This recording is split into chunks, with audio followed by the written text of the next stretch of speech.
중세의 1260년 동안에 세상은 종교 암흑 시대가 되었어요. 그 오랜 세월 동안에 과연 종교가 왜 암흑 시대였을까? 하나님의 말씀이 없었을까요? 그것이 아닙니다. 아니면 종교 지도자들이 없기 때문에 종교 암흑 시대가 1260년 동안 지냈을까요? 그것도 아니에요. 아니면 정말 하나님의 백성들이 없었기 때문입니까? 아니요. 대부분의 사람들이 하나님을 믿었습니다. 그 어느 때보다도 그 시대에는 종교가 있었고 하나님의 말씀이 있었고 종교 지도자들의 권세가 있었고 신자들이 많았습니다. 그런데 왜 중세를 1260년 동안에 암흑시대라고 말합니까? 그것은 진리가 변질된 종교의 시대였기 때문이에요. 예수님이 없는 종교의 시대였기 때문입니다. 말씀이 변질된 시대였기 때문입니다. 종교가 타락한 시대였기 때문이에요. 그러나 이러한 시대는 중세 종교 암흑 시대에만 있는 것이 아니라 성경은 말세까지 이 세상은 암흑의 시대를 겪고 갈 것이다. 그리고 사람들은 좁은 길로 가지 아니하고 넓은 길로 가게 될 것이다. 이것이 성경의 예언입니다. 마태복음 7장 13절로 14절에 있는 말씀은 오늘 우리에게 주제를 설명합니다. 좁은 문으로 들어가라. 멸망으로 인도하는 문은 크고 그 길이 넓어 그리로 들어가는 자가 많고 생명으로 인도하는 문은 좁고 길이 협착하여 찾는 이가 적음이니라. 네, 하나님을 믿는 길이 두 가지가 있습니다. 하나는 넓은 문과 또 좁은 문이 있습니다. 그런데 사람들은 이 좁은 문으로 들어가는 사람이 참 적다는 것입니다.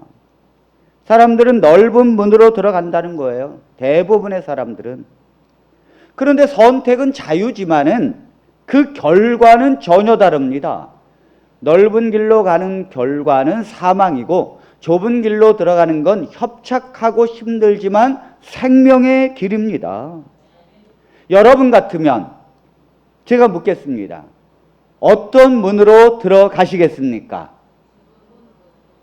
자, 한번 다 같이 한번 대답해 보십시오. 시작. 네, 다 좁은 문으로 들어가겠다고 말씀하셨습니다. 그런데 말이 시가 됩니다. 행여라도. 네. 자, 이 좁은 문이 뭘까요? 좁은 문을 알아야 들어가지요. 여러분, 좁은 문이 뭔가 알아야 우리가 그 길로 들어가야 되지 않겠습니까? 자, 이 좁은 문은 바로 예수 그리스도를 믿는 걸 좁은 문이라고 그래요. 자, 요한복음 10장 7절, 8절, 9절은 정확하게 설명합니다. 그러므로 예수께서 다시 이르시되 내가 진실로 진실로 너희에게 말하노니 나는 양의 문이라. 나보다 먼저 온 자는 다 절도요 강도니 양들이 듣지 아니하였느니라. 내가 문이니 누구든지 나로 말미암아 들어가면 구원을 얻고 또는 들어가며 나오며 꼴을 얻으리라. 네, 나는 예수 그리스도께서 말씀하십니다. 나는 양의 문이라. 그래서 반드시 나를 통하여 들어가야 꼴을 먹을 수 있다는 거예요.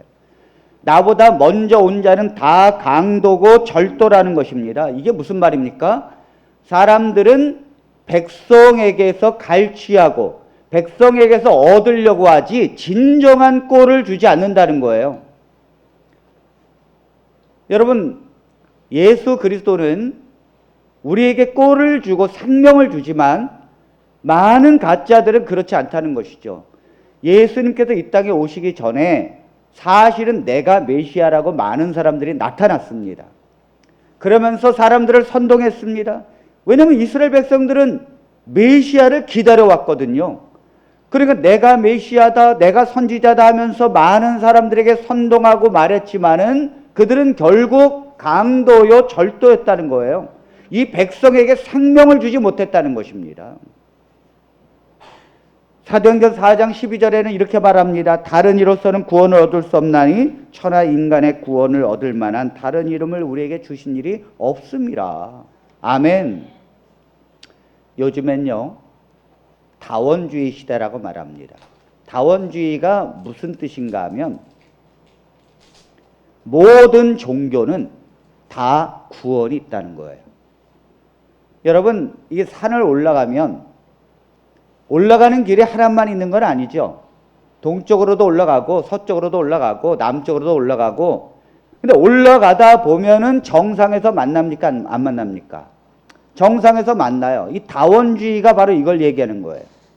어차피 구원이라는 것, 도라는 것은 어떤 종교를 선택해서 가고 그 종교를 진심으로 따르고 믿으면 다 정상에서 만난다는 거죠. 그래서 불교를 믿든지 이슬람교를 믿든지 유교를 믿든지 기독교를 믿든지 다 절실히 잘 믿다 보면 다 구원을 받는다는 거예요. 이게 오늘날의 다원주의입니다. 그런데 이런 생각을 하나님의 백성들도 할 때가 있어요. 그러니까 불교인과 하나가 되고, 그러니까 이슬람교인도 하나가 되고, 다 종교는 하나의 목적을 가지고 있다는 것입니다. 그러나 사랑하는 성도 여러분, 진정한 종교는 평화를 위한 것도 아닙니다. 진정한 종교는 우리가 평강을 누리기 위함도 아니에요. 진정한 종교는 생명에 관한 문제예요.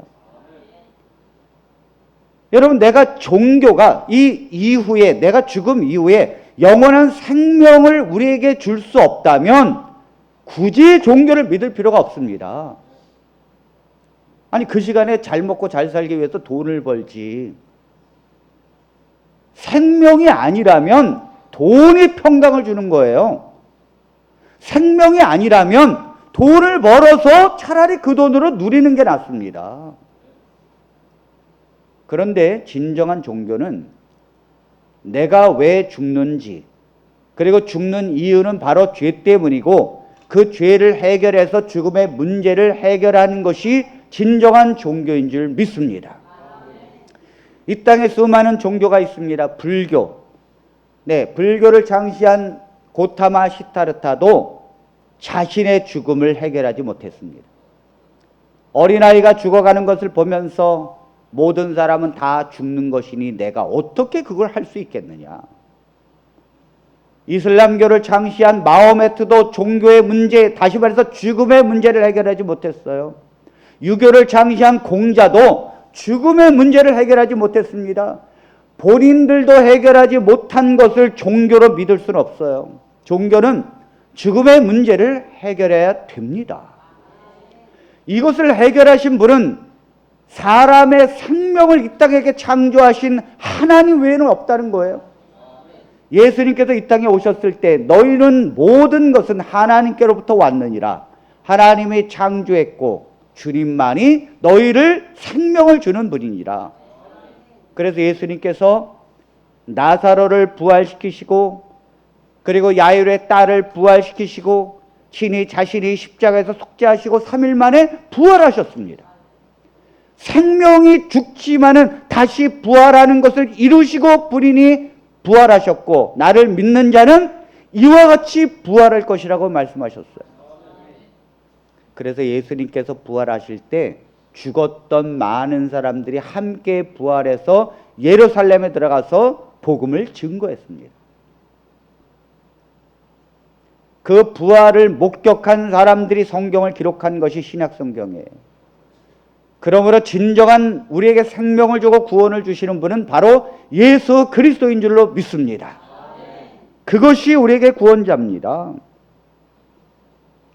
그런데 분명히 예수님을 믿는 것이 좁은 길입니다. 놀라운 것은 이러한 확실한 좁은 길을 사람들은 안 간다는 것이 참 신기합니다. 왜? 예수님을 믿는 것이 좁은 길인 줄 알면서도 왜 안 갈까요? 자, 과연 사람들은 그 길을 갈까요? 누가복음 13장 23절로 24절은 사람들이 안 가고 예수님이 못 들어오게 한다는 것입니다. 자, 어떤 사람이 여짜오되 주여 구원을 받는 자가 적으니이까 그들에게 이르시되 좁은 문으로 들어가기를 힘써라. 내가 너희에게 이르노니 들어가기를 구하여도 못하는 자가 많으니라. 사람들의 관심은 예나 오늘이나 하나님을 만나면 이 질문입니다. 구원받을 사람이 많습니까? 적습니까? 이걸 궁금해요. 예수님의 대답은 많다 적다를 설명하시기 전에 좁은 문으로 들어가기를 힘쓰라. 이 말씀을 보면 많다는 거예요? 적다는 거예요? 네, 적다는 것입니다. 구원받기는 쉬운데 받는 사람은 적을 것입니다. 그 이유가 오늘 대답이 나와 있어요. 그러면서 말씀하시기를 좁은 문으로 들어가기를 힘쓰라. 힘쓰라. 그러니까 저절로 들어가는 길이 아니라는 거예요. 이 좁은 문으로 들어가기를 힘써야 된다는 것입니다. 힘써야 되는 거예요. 어느 정도로요? 내 목숨을 다하고 마음을 다하여 그 문을 들어가기를 힘써야 합니다. 옛날에 콩나물 버스를 한번 타면 제가 이제 그 학교를 가기 위해서 버스를 이렇게 타면 그 버스가 이렇게 오는데 예전에는 지각하면 선생님이 앞으로 나오라 그래가지고요 아이들 보는 앞에서 그 빠따 몽둥이로 막 때립니다. 지각했다고. 그런 거 지각 안 하려고 이제 버스를 기다리는데 이 버스가 이제 한 15분마다 이렇게 옵니다. 그러면 벌써 저기서부터 버스가 오는데 꽉 찼어요. 어떤 버스는요 그냥 지나쳐요. 근데 이제 버스가 딱 스톱하면 이제 이 버스를 타야만 지각을 하지 않습니다. 그러면 막 학생들이 안내양이 내려가지고 학생들을 막 밉니다. 그러면 이 가방을 들고 막 가방을 창문으로 받고 막 이제 미는데 저는 요즘에 그 안내양이 사라졌지만 그 안내양이 그렇게 힘이 센 줄 몰랐어요. 꽉 채우고 문도 못 닫은 상태에서 이 안내양이 뒤로 딱 돌더니 허리와 엉덩이의 힘으로 밀기 시작합니다. 요즘 지금 우리 어머니 세대가 다 이 안내양 세대 아닙니까? 얼마나 힘이 세요. 정말 이 허리를 미는데 뒤로 막 밀고 그 다음에 막 허리로 밀고 엉덩이로 미는데 놀랍게도 들어가더라는 거예요. 그리고는 마지막 이 운전사 아저씨가 지그재그로 한번 돕니다. 한번 출렁하면 쭉 들어갑니다.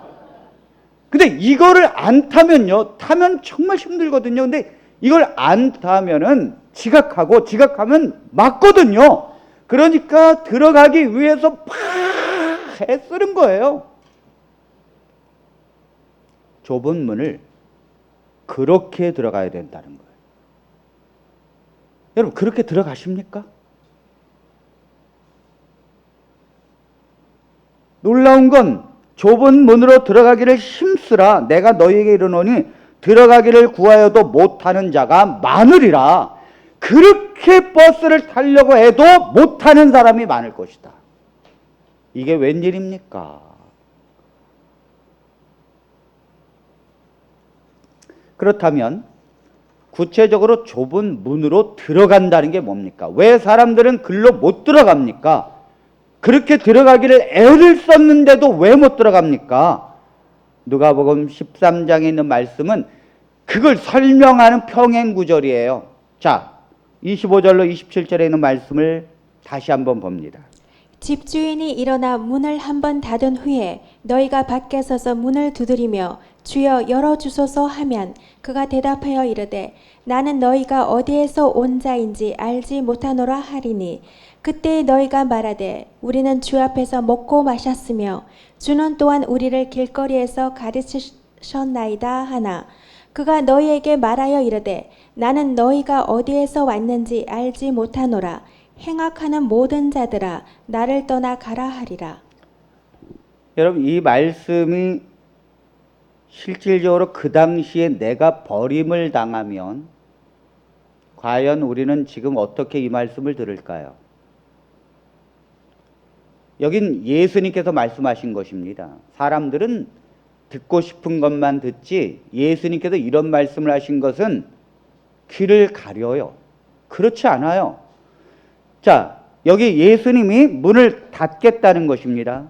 너희가 밖에 서서 문을 두드리면서 열어달라고 아무리 애를 써도 너희가 어디에서 온 자인지 나는 알지 못한다는 거예요. 얼마나 서운한 얘기입니까, 여러분? 왜 예수님을 믿고 그 문으로 들어가는데 사람들은 안 들어갈까요? 여기에 힌트가 있어요. 그때 예수님의 대답을 해요. 왜 너희가 못 들어오는지. 너희는, 자, 사람들은 말합니다. 우리는 주 앞에서 먹고 마셨으며 주는 또한 우리를 길거리에서 가르치셨나이다. 우리는 예수님이 가르치는 것을 듣고 살았다고. 그런데 예수님의 대답은 행하지 않았다는 거예요.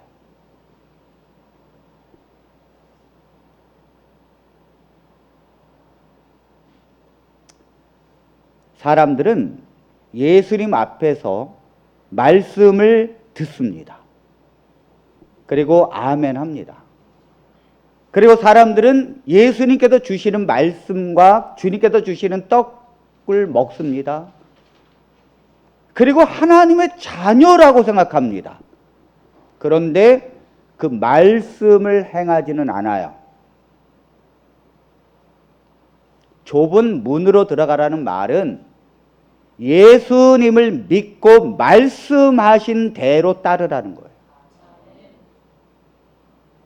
주여 주여 하는 자마다 천국에 들어가는 것이 아니라는 것입니다. 아버지의 뜻대로 행하는 자라야 들어가리라. 아버지의 뜻, 예수님이 말씀하신 대로 살아야 합니다. 목사님, 복음을 설명하면서 행위 구원입니까? 아니라니까요. 믿는 자는 행하는 것이 본드로 붙여진 것처럼 같이 가는 것이지 믿는데 행하지 않는 사람은 이 세상에 아무도 없습니다. 아무도 없습니다. 한 번은 이 성 프란체스코가 아주 위대한 성자입니다. 이 사람이 중세 암흑 시대에 그렇게 사람들은 넓은 길로 가는데 이 사람은 좁은 길로 가요. 이 사람은 성이라는 말을 붙였어요. 얼마나 성스럽고 얼마나 예수님을 닮았는지 이 사람을 보면서 사람들은 참 성자다. 정말 하나님을 보는 것 같았습니다. 사람들에게는 바보처럼 보여도 이 사람의 말 한마디와 행동은요, 정말 하나님을 닮았어요. 예수님을 닮았어요. 그런데 많은 사람들이 이 사람의 제자가 되고 싶었습니다. 그래서 두 사람이 이 성 프란체스코의 제자가 되기 위해서 그를 방문했어요. 근데 마침 밭에다가 이 성 프란체스코가 배추를 심으려고 준비하고 있을 때였는데 제자 두 명이 딱 오니까 우리를 제자로 써주십시오. 그러더니 이 성 프란체스코가 내가 지금 급히 어디 가야 되는데 갔다 올 때까지 배추를 좀 심고 있으라고. 어떻게 심어야 합니까? 네, 배추를 이 이파리를 땅에 묻어서 뿌리가 올라오도록 심으셔야 합니다. 배추를 어떻게 심는다고요? 이파리가 위로 올라오지 말고 이파리가 땅으로 심고 뿌리는 위로 올라가도록 꼭 심어야 합니다. 그리고는 가버렸어요. 근데 한 사람은 지금 뭐라고 얘기했지? 아주 지금 잘못 얘기한 거 아니야? 아니, 뿌리는 밑으로 내려가야지. 그리고 이파리가 위로 올라와야지. 이게 무슨 말 하는 거야? 내가 농사를 한두 번 져봤어? 그래가지고 이 사람은 뿌리가 잘 내려가도록 밑으로 심어서 이파리가 위로 올라가도록 쭉 심었어요. 근데 한 사람은 아니, 난 분명히 이파리가 땅으로 가도록 심으라고 한 건 분명한데 그 말대로 그냥 땅에 이 이파리가 심고 뿌리가 위로 올라가도록 심었단 말이에요. 자, 뿌리가 밑으로 간 건 싱싱하게 잘 줄을 맞춰 있었고, 그 다음에 뿌리가 위로 올라간 건 벌써 시들시들해가지고 다 꼬부라져 있었어요. 이 성 프란체스코가 나중에 몇 시간 뒤에 왔습니다. 그리고는 이파리가 밑으로 심은 사람을 향하여 당신은 남고, 제대로 심은 사람을 향하여 당신은 집으로 돌아가십시오. 그때 집으로 돌아간 사람이 내가 왜 돌아가야 합니까? 내가 왜 무엇을 잘못했습니까? 그때 성 프란체스코가 한 유명한 말입니다. 나는 농사를 짓는 사람을 원하는 것이 아니라 하나님께 순종하는 사람을 원합니다. 아멘입니까?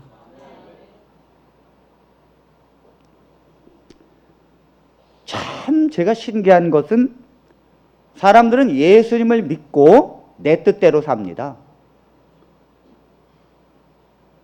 사람들은 예수님을 믿고 목사님 말씀을 듣고 결국은 자기 뜻대로 삽니다.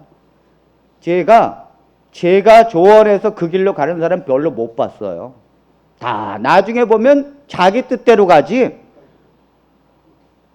다 자기 뜻대로 삽니다. 요즘엔, 옛날에는 그래도 결혼을 하는 게 쉬웠어요. 남자 여자가 있어 목사님이 딱 보고 저 두 사람이 결혼하면 되겠다. 그래서 두 사람을 딱 짝을 지어주면 그것이 하나님의 뜻인가 보다 하고 살았어요.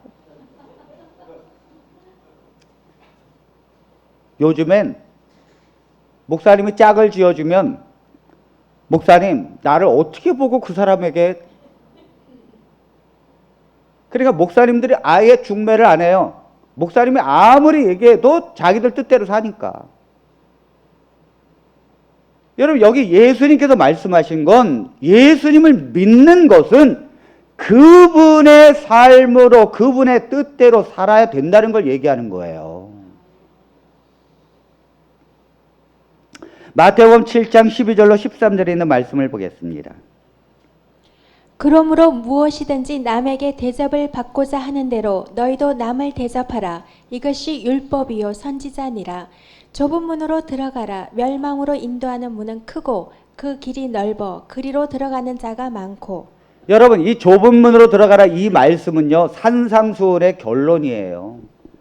산상수훈을 마태복음 5장, 6장, 7장을 설명하시면서 좁은 문으로 들어가라는 거예요. 산상수훈의 결론이 뭡니까? 여기 바로 전절에 그러므로예요.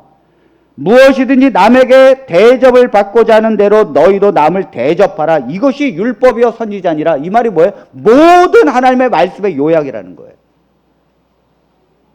그러므로 좁은 길을 들어가라. 이 말은 이대로 살라는 거예요. 사람들은 안식일을 철저히 지키면서도 하나님의 뜻대로 안 간다니까요. 사람들은 율법을 철저하게 지키는데도 긍휼을 베풀지 않는다니까요.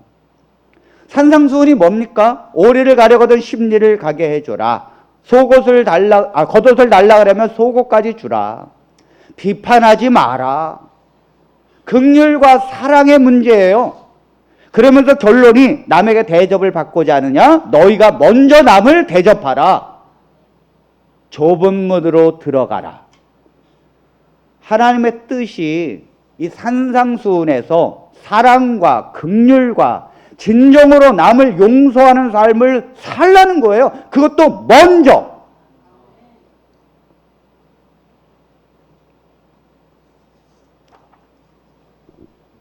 왜냐하면 왜 주님이 그렇게 말씀하시는가 하면 주님이 그렇게 사셨기 때문이에요. 주님은 우리가 죄인이었을 때 먼저 우리를 사랑하셨습니다. 우리가 하나님과 원수로 등을 돌리고 떠나갔을 때 주님은 먼저 우리를 사랑해서 십자가에서 죽으신 거예요. 우리는 주님을 원망했지만 그분은 먼저 우리를 용서하셨어요. 우리는 그분을 먼저 때리고 창으로 찔렀지만 그분은 먼저 우리를 용서하시고 품어주셨어요. 예수님께서 그 길을 먼저 가셨기 때문에 그분을 믿는 백성이라면 그 길을 따라오라는 것입니다. 자기를 부인하고. 여러분들의 생각이 필요가 없어요. 예수님께서 말씀하셨으면 그 길을 가는 것이 하나님의 백성인 줄로 믿습니다. 참 신기합니다. 개도 주인을 꼭 닮더라고요. 주인이 막 물면 개도 물어요. 주인이 선하면 개도 선해. 참 신기하지. 당연한 것입니다. 교인들은 목사님을 닮습니다. 그 목사님이 돈 좋아하면 다 돈 좋아하는 교인만 거기에 남습니다. 왜요? 당연하죠. 목사님이 돈을 좋아하니까 돈 있는 사람, 돈을 목사님에게 주는 사람만 이뻐할 거 아니에요? 그러니까 돈 못 내는 사람, 돈 없는 사람은 거기에 있을 자리가 없지요. 그리고 다 그렇게 되는 거예요. 목사님이 베풀면 교인도 베풉니다. 맨날 베풀자 그랬는데, 재정도 없는데 맨날 베풀자 그랬는데, 그걸 좋아하는 사람들이 당연히 남죠, 그 교회에. 유다 같은 사람이, 아니 저 돈이면 이게 얼마나 큰 돈인데 저걸 향수를 깨트려가지고 예수님 발 앞에 뿌리냐고, 그런 사람이 남겠습니까? 다 목사님 남습니다.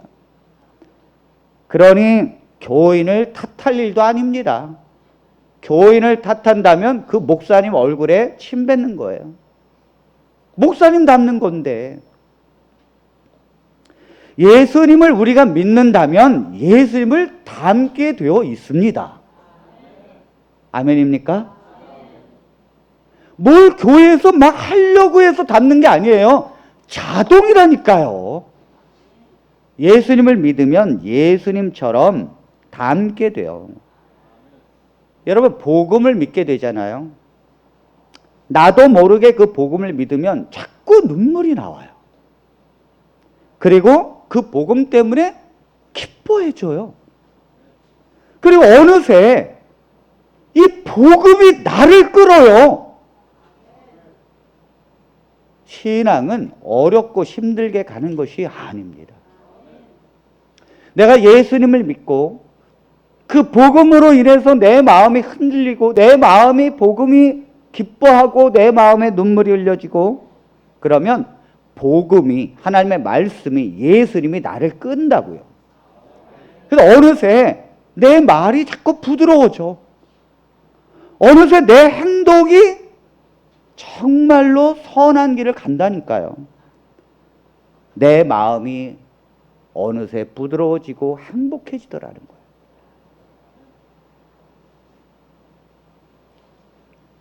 그 왜 예수님을 안 닮느냐? 네, 예수님을 안 믿기 때문입니다. 예수님을 안 믿기 때문에 예수님을 안 닮는 거예요. 예수님을 믿는 것 같지만 믿는 척만 하기 때문입니다. 제가 상담을 해보면 많은 사람들이 돈 때문에 걱정을 하고, 그 다음에 직장 때문에 죽으려고 그러고, 살맛이 떨어졌다 그러고, 그 다음에 막 그래요. 제가 결론적으로 나중에 말합니다. 예수님이 당신을 위해서 죽었다는 걸 믿느냐고. 믿는다고. 예수님이 하나님의 여러분을 자녀로 삼았다는 걸 믿느냐고. 믿는데요. 구원받았다는 걸 믿느냐고. 믿는데요. 그러면 그거 다 가난한 자에게 줘요. 구원받았다는 거 믿는다는데. 그랬더니 안 된대요.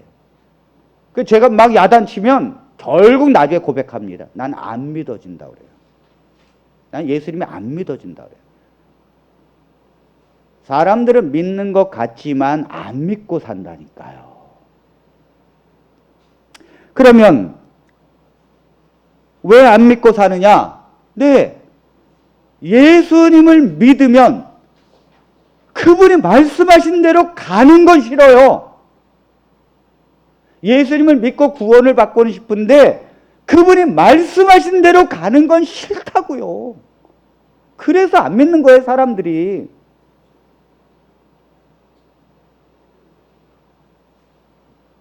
여러분, 부자 관원이 예수님께 찾아와서 그렇지 않습니까? 어떻게 구원을 받습니까?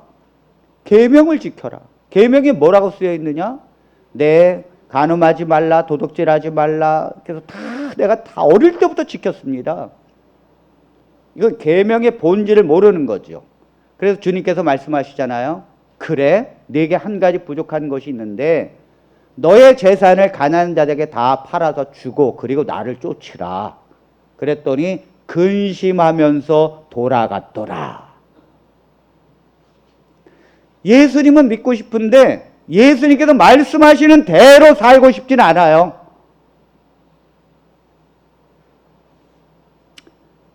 예수님께서 이런 사람들이 너무 많다는 거예요. 그러니까 사람들은 교회를 향하여 말합니다. 교인이 더 이기적이야. 교인이 더 양보하네. 아유, 교인이 더 지독해. 이건 하나님의 백성이 아니에요. 아닙니다. 그럴 수가 없습니다. 처음부터 하나님의 양이 아닙니다. 예수님께서 이러한 교회와 이러한 성도들은 처음부터 내 양이 아니니라.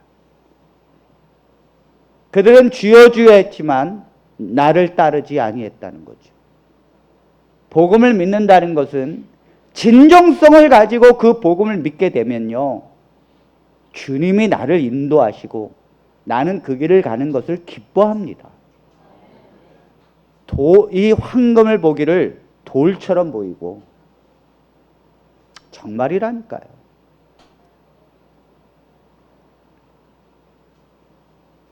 누가복음 13장 28절로 30절에는 주님이 이렇게 말씀하십니다. 너희가 아브라함과 이삭과 야곱과 모든 선지자는 하나님 나라에 있고 오직 너희는 밖에 쫓겨난 것을 볼 때에 거기서 슬피 울며 이를 갈리라. 사람들이 동서남북으로부터 와서 하나님의 나라 잔치에 참여하리니 보라, 나중된 자로서 먼저 될 자도 있고 먼저 된 자로서 나중될 자도 있느니라 하시더라. 여기 유대인들이죠. 아브라함과 이삭과 야곱과 모든 선지자는 하나님 나라에 있고 오직 너희는, 이건 뭐예요? 자기가 하나님의 백성이라고 자부심을 갖고 있는 사람, 유대인들. 하나님의 택한 백성이라고 말하는 너희는 하나님 나라에서 쫓겨나리라. 그럼 어디에서 하나님 나라의 백성이 찾아옵니까? 네, 다른 수많은 이방인들이 와서 하나님 나라의 잔치에 참여하리니 보라, 나중된 자로서 먼저 될 자도 있고 먼저 된 자로서 나중될 자도 있느니라. 참 이상합니다. 교회를 수십 년 다녀도 이기심을 못 버리고 남을 용서하는 것이 안 되고 정죄하는 데 익숙한데 교회를 다닌 지 3개월도 안 된 사람이 변합니다.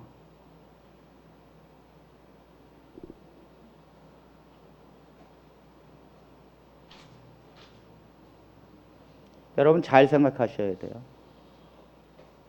나는 30년 다니고 40년 다녔는데 안 변하는데 교회 다닌 지 얼마 안 된 사람이 눈물 흘리면서 뚝뚝뚝뚝 흘리면서 희생하고 봉사하고 남을 용서하고 사랑하며 살아요. 이게 웬일입니까? 삭개오를 보십시오. 예수님을 만나기 전에는 돈이 최고고 명예가 최고였어요. 그걸 얻어야 사람들이 나를 무시할 수 없다고 생각했습니다. 나는 키가 작아서, 나는 권력과 돈이 있어야 사람들이 나를 무시하지 않는다고 생각했어요. 많은 사람들이 그런 생각을 해요. 좋은 차를 타고 다니는 이유가 뭐예요? 사람들이 나를 무시하지 않기 위해. 제가 보니까 아반떼로도 충분해요. 아주 충분해. 제가 모닝 타다가 아반떼를 했더니 야, 이렇게 좋을 수가 있을까? 뭐 부족한 게 없다니까요. 승차감이라든지 아니면은 블루투스가 되는데 이렇게 말을 하니까 거기가 다 나오고요. 너무너무 좋아요. 140km로 가는데도 흔들림이 없어요. 근데 굳이 왜 좋은 차를 타고 다니죠? 네, 무시하니까. 변호사들이 돈도 못 벌면서 왜 좋은 차 타고 다닙니까? 이 싸구려 차 타고 다니면은 능력 없는 사람이라고 생각할까봐. 삭개오가 그렇게 살았다니까요. 그런데 예수님을 만나니까 내 재산의 절반을 가난한 자들에게 주겠습니다. 내 재산에 남은 것도 토색한 것을 4배나 갚겠습니다. 야, 하루 만에 변하네. 하루 만에 변해. 그렇게도 그 삭개오가 그렇게 살았는데 하루 만에 예수님을 만나고 변하는데 사두개인들과 바리새인들과 이 유대교회 사람들은 그렇게 평생을 사는데도 돈 때문에 살잖아요. 돈 때문에. 그러니까 나중된 자가 먼저 된다는 거예요. 그런데 30년 동안 내가 안 변했는데 내가 나를 정지하고 아유 저는 뭐 김집사가 오늘도 교회 와야 되나 내가 저 김집사가 그냥 내가 하는 말만 반대하고 아주 꼴 보기 싫어가지고 교회를 옮기려고 해도 저 김집사가 떠나야지 내가 왜 떠나 이 교회에 내가 터줏대감인데 그러면서 교회를 다니거든요. 네, 많습니다. 그런데 이렇게 사는데 어느 날 복음이 그 마음속에 들어가네. 예수님의 그 사랑이 그 마음속에 들어가네. 목사님이 울면서 십자가 얘기를 하는데 그 마음에 다 오는데 엉엉 울면서 김집사에게 포옹하고 김집사를 사랑하네. 30년 안 된 게 되더라는 거예요. 나중된 자가 먼저 되고 먼저 된 자도 나중에 된다는 거죠. 먼저 예수님을 믿었긴 믿었는데 되기는 나중에 되는 거예요. 그래야 우리 성도님들 제가 이렇게 전화를 받고 이제 하다 보면 아유 목사님 이제 예수님 믿고 사는 게 이렇게 행복한 줄, 이제 내가 용서하는 게 이렇게 좋은 줄, 내가 이렇게 사랑하면서 살 걸 왜 지금까지 그렇게 못 살았는지. 그러니까 여러분 이 복음을 제대로 알게 되면요, 여러분들 나 30년 신앙생활했다, 50년 신앙생활했다 이거 여러분들 말할 게 아니에요. 이건 부끄러운 거거든요. 그렇게 오랫동안 했는데도 그렇게 안 살았다는 건 부끄러운 거잖아요. 근데 우리 성도님들이 요즘 들어서 우리 남편이 그렇게 이뻐 보이고 불쌍해 보인다. 그게 제대로 가는 거예요. 제대로.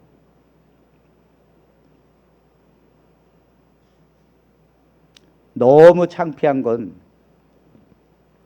나는 남편에게 믿는 자가 바가지 긁고 돈 못 벌어온다고 구박하는데 남편이 하나님을 믿지 않는데도 변해. 그거 압니까? 남편이 어느 날 갑자기 부인한테 잘하고요. 우리 저기 강선우 집사님은 큰일 났어요. 왜냐면 큰 매형님이 교회도 안 다니는데 사람이 변하고 있어요. 얼마 전까지도 저한테 전화해가지고는 야 이 새끼야 도대체 니들이 언제 오는 거야? 언제 오는 거야? 이러면서 술 한잔 딱 하시고요. 그 다음에 이게 교회만 하면 다야? 도대체 뭐 하는 거야? 밥도 안 차려주고 이게 뭐야? 하면서 저한테 막 뭐라네. 요즘엔 뭐라는지 아십니까? 처남 교회하기 힘들어. 얼마나 힘들어. 내가 옥수수 이렇게 해서 포장해서 하나하나 포장해서 보내는데 잘 먹어봐. 그러면서 혹시 못 받았으면 또 연락해. 내가 나눠줄게. 아유, 이거 제가 전화해가지고요. 누님한테 이거 어떻게 된 거냐고. 아니, 하나님을 안 믿는데 변한다니까요. 그 왜 변합니까? 네, 우리 강선노 성도님이 기도했잖아요. 기도했잖아요. 복음의 능력은요, 대단한 거예요. 대단한 거예요. 대단한 거예요. 여러분들이 정말 남편을 위해서, 가족을 위해서 기도하면요, 그 기가 이렇게 세던 그 남편이 어느 날 갑자기 꼬리를 흔들면서 강아지가 돼요. 정말이라니까요. 얼마나 불쌍한지 아세요?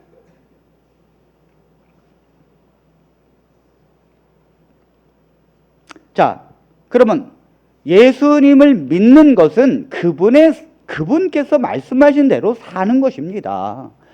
그럼 언제부터? 지금부터 하셔야 합니다. 지금부터. 왜 그런가 하면 나중에 장수가 나고 비가 내리고 장마가 지면요, 그렇게 안 사는 거짓 믿음은 다 떠내려 나간다니까요. 마태복음 7장 24절로 27절입니다.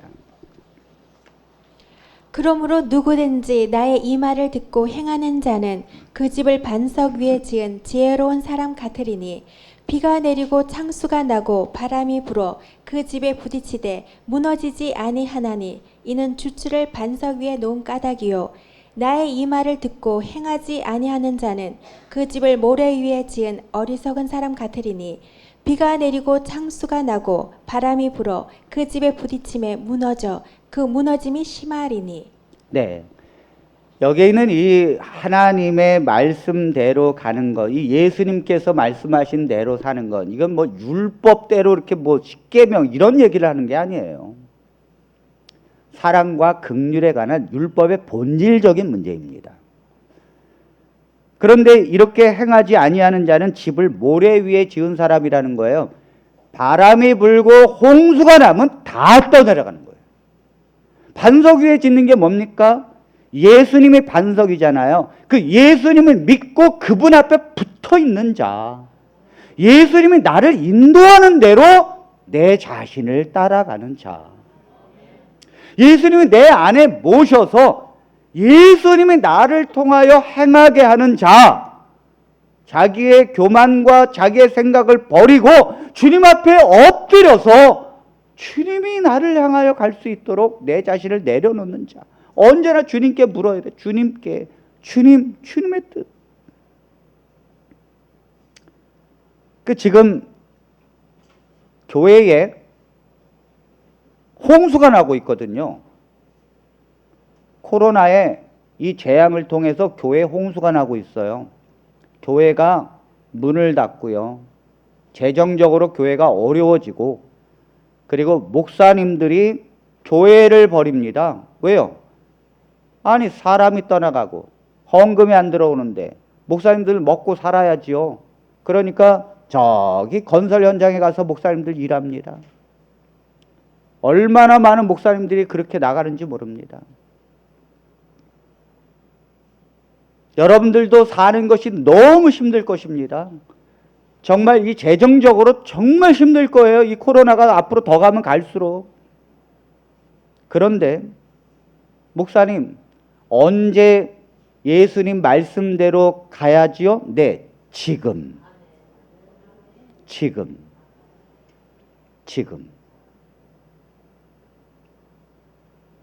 제가 이제 지난 6월 달에 마지막 헌금의 절반인 40만 원을 갖고 참 고민을 많이 했어요. 왜냐하면 이렇게 어려운데 이 내는 것이 쉽지 않아요. 또 더군다나 우리 성도님들도 어려울 텐데, 우리 성도님들 도우는 것도 참 필요한데, 이걸 제가 고민을 하다가 하나님께서는 내가 굶어가는, 내가 오늘 이 하나의 이 쌀을 갖고 오늘 먹고 죽을 쌀만 있으면 주님의 뜻은요, 그거 이웃에게 주라는 거예요. 아니, 내가 그 하나의 쌀을 먹고 나도 굶어 죽게 생겼거든요. 주님의 뜻은 그렇다면 그것을 저 옆집의 사람에게 주라고. 그걸 제가 깨닫고는 우리도 어렵지만 가난한 자들에게 주는 것이 주님의 뜻이다. 제가 갖고 이 동사무소 주민센터에 복지과에 재난지원팀에 딱 드리니까 참 요즘엔 교회가 도와달라고 소를 벌리는 사람들이 수도 없이 많은데 어떻게 개척교회가 돈을 갖고 옵니까? 신기한 거죠. 신기한 거죠. 그래서 제가 뭐라는지 아십니까? 모르겠어요. 우리 교인들의 뜻입니다. 그래서요.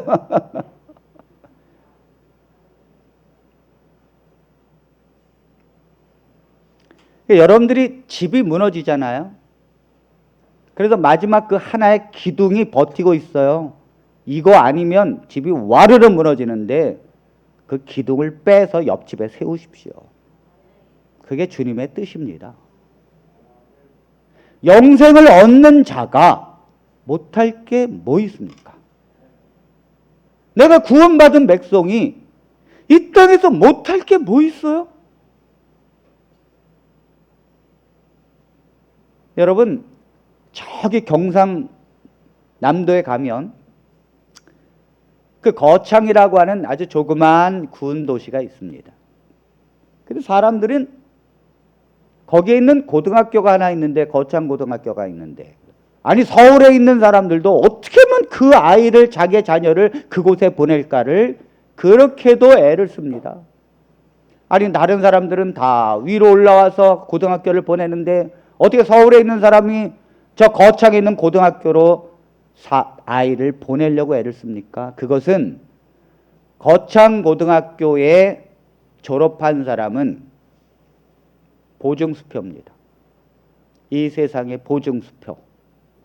거창고등학교를 졸업했다? 그 사람은 가장 믿을 수 있는 사람. 거창고등학교를 졸업했다? 그 사람은 보지도 않고 채용하는. 그러면 이 거창고등학교는요, 참 신기해요. 수업 시간에 수업 안 들어와도 돼요. 저기 닭장 키워도 됩니다. 저기 놀아도 돼요. 그런 제재가 없다니까요. 그냥 수업 듣고 싶으면 들어오고 놀고 싶으면 노는 거예요.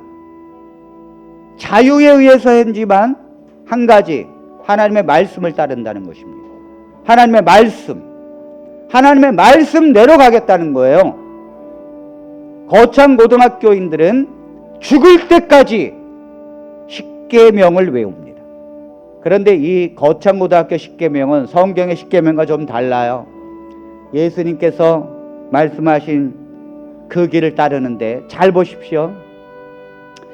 거창고등학교 10개는 늘 거창고등학교 어디에도 붙어 있고 사람들은 외우고 책에도 있고 교과서에도 있습니다.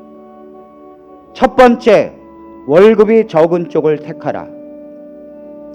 이거 부모가 알면 죽일 노릇이지요. 근데 아니라는 거예요. 월급이 적은 쪽을 택하라. 왜?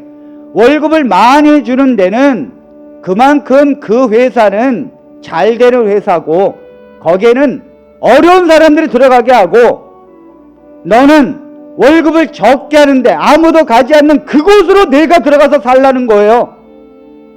아멘입니까? 그러니까 지금 여러분들이 월급 작게 받는다고 불평할 게 아니라니까요. 거창고등학교는 월급이 적은 쪽으로 가라는 거예요. 두 번째, 내가 원하는 것이 아니라 나를 필요로 하는 곳을 택하라. 내가 원해서 거길 들어가는 게 아니에요. 나 이런 사람인데 나를 필요로 하는 사람, 거기가 필요하다면 글로 가라는 거예요. 중국집에서 당신 적십 닦기로 필요하다고 그러면 법을 공부했어도 글로 가라는 거예요. 아멘입니까? 내 기술이 나가면 30만 원짜리인데 5만 원짜리 유리 닦기가 당신을 좀 오라고 하면 가라는 거예요. 이것이 거창고등학교가 하나님의 말씀대로 가는 길입니다. 세 번째, 승진의 기회가 거의 없는 곳을 택하라. 아주 환장할 노릇입니다. 남들은 승진하기 위해서 그렇게 애를 쓰는데 승진의 기회가 아예 없는 곳으로 가라는 거예요. 만년 팀장으로, 과장으로 살라는 거예요. 왜 그렇습니까? 높아지면 게으르고 교만해지잖아요. 그러니까 60이 돼도 과장으로 살라는 거예요. 그것이 하나님의 길이라는 것입니다.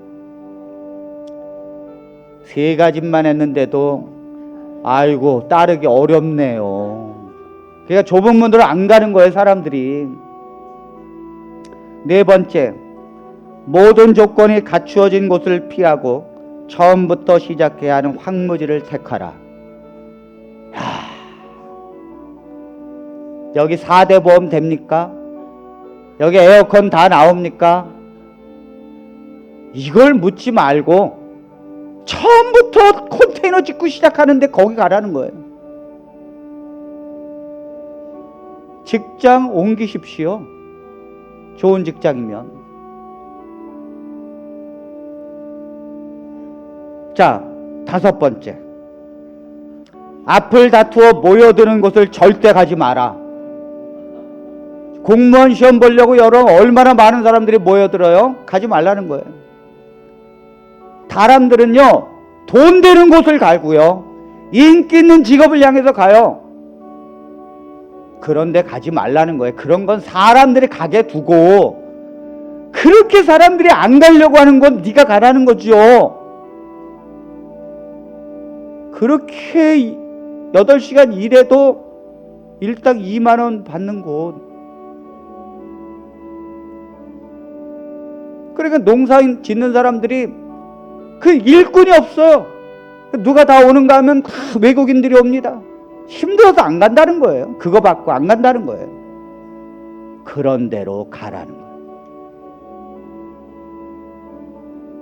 우리 진수 이사님은 포도원 농사를 짓는데 거기 가면 뭐 일당 안 줍니다. 그런 데를 가라는 거예요. 그런 데를. 아멘입니까? 그런 데를 가라는 거예요. 일당 안 주는 곳. 그 다음에 여섯 번째, 장래성이 전혀 없다고 생각되는 곳으로 가라. 우리 애가 그런 곳으로 가면 아주 멱살 잡고 말리죠. 부모는. 네가 어디 장래성이 없는 그런 곳으로 가느냐고. 아니요, 장래성 있는 곳으로는 다른 사람 가게 하고 너는 장래성이 없는 곳으로 가라니까요. 좁은 문으로 들어가는 건 이런 걸 얘기하는 거예요. 안 간다니까요. 사람들은 이 길 죽어도 안 간다니까요. 일곱 번째, 사회적 존경 같은 것을 바라볼 수 없는 곳으로 가라. 네, 직장 얘기하면 거기 다니냐고. 그런데 절대 가면 안 된다는 거예요. 김성훈 시사님 관둬야 돼요. 대기업. 대기업 그러면 막 오늘부터 대기업 그만두시고 그냥 막 부도가 날 직전에 있는. 그래도 우리 강희숙 집사님은 아멘 하셔야 합니다. 우리가 그 정도 못 받고 뭐 우리의 믿음에 흔들림이 없다고 해야 합니다.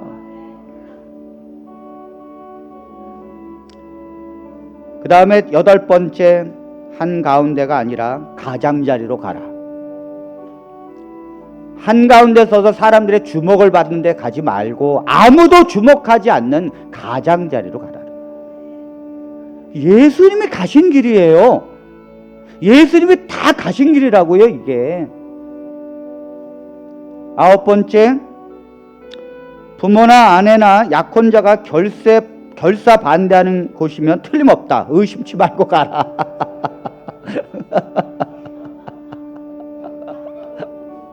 제가 천성교회에 있을 때 제가 두 청년이 결혼을 했어요. 아주 신실한 청년입니다. 부모님도 신실합니다. 그 두 청년이 결혼해가지고 뭐라 그러는가 하면 우리 선교사 갈래요. 그랬더니 부모님이 저한테, 제 전도사거든요. 전도사님, 우리 애들 좀 말려주세요. 선교사 간대요. 이거 난리 났습니다. 어떻게 하면 좋아요? 아니, 제가 맨날 설교한 내용이잖아요. 선교사 가야 된다고. 안 됩니다. 뭘 먹고 살려고. 네, 제가 그 청년들에게 뭐라는지 아십니까? 부모가 반대하느냐? 네, 요즘 안 된다고 반대하면, 그럼 틀림없다. 그 길로 가라. 그러면서 부모님한테는 아유, 제가 기도해 드리겠습니다. 10번째, 왕관이 아니라 단두대가 기다리는 곳으로 가라. 순교로 가라. 그러면 순교로.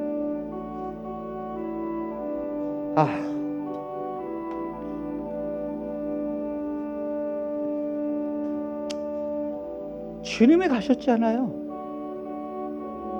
다 하시고 단두대로 가셨잖아요. 나를 믿는 자는 나의 말을 따르리니 영원히 하나님의 평강 가운데 있으리라. 우리가 진정 예수님을 믿는다면, 여러분, 그런데 이것이 막 커 보이잖아요. 이렇게 가는 것이 아니라니까요. 여러분들이 예수님을 진정으로 믿으면요, 그렇게 가는 것이 너무 행복하다니까요. 그리고 어느새 내가 그 길을 가고 있네. 이게 웬일이야?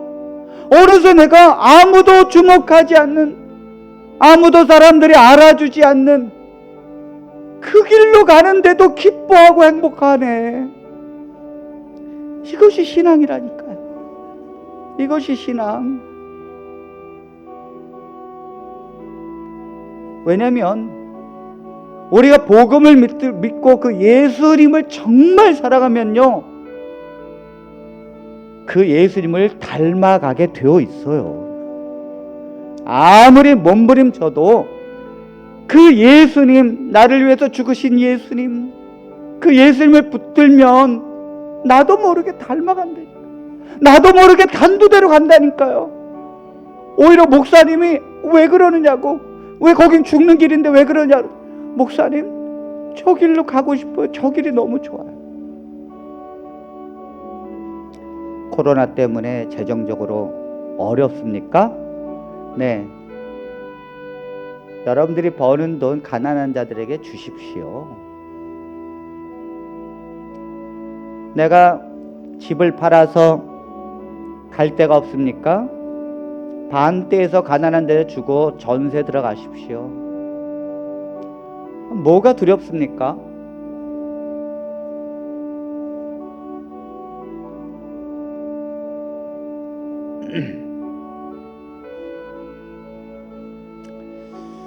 저는 여러분들이 자랑스럽습니다. 정말 자랑스러워요. 수많은 사람들 부럽지 않아요. 왜 그런지 아십니까? 제게는 300명의 군사가 있습니다. 세상을 돌아보지 않고 오직 주님만을 향하는 기도원의 군사처럼 제게는 오직 주님만을 따르려고 하는 하나님의 백성이 가까이 있으니까요. 그것이 저의 자랑입니다. 제가 최식 목사님에게 그랬어요. 제가 지난번에 며칠 전에 아침에 놀러가서 커피 한 잔 마시면서 얼마나 교회가 어렵냐고, 너무 어렵다는 거예요. 그 돈이 있으면 꼬달라는 거예요. 집도 내놨다는 거예요. 한 달에 4천만 원씩 나가야 된답니다, 이자가. 그래서 제가 아유, 내가 행복하네. 내가 너무너무 행복하네. 난 동사무소에 돈을 전달하고 오는 길인데 난 너무 행복하네. 우리 교인들은 그렇게 살라고 그러던데. 너무 여러분들이 자랑스럽다니까. 우리 하나님의 은혜로 승리하시고 여러분들의 삶에 하나님의 빛이 일어나기를 바랍니다.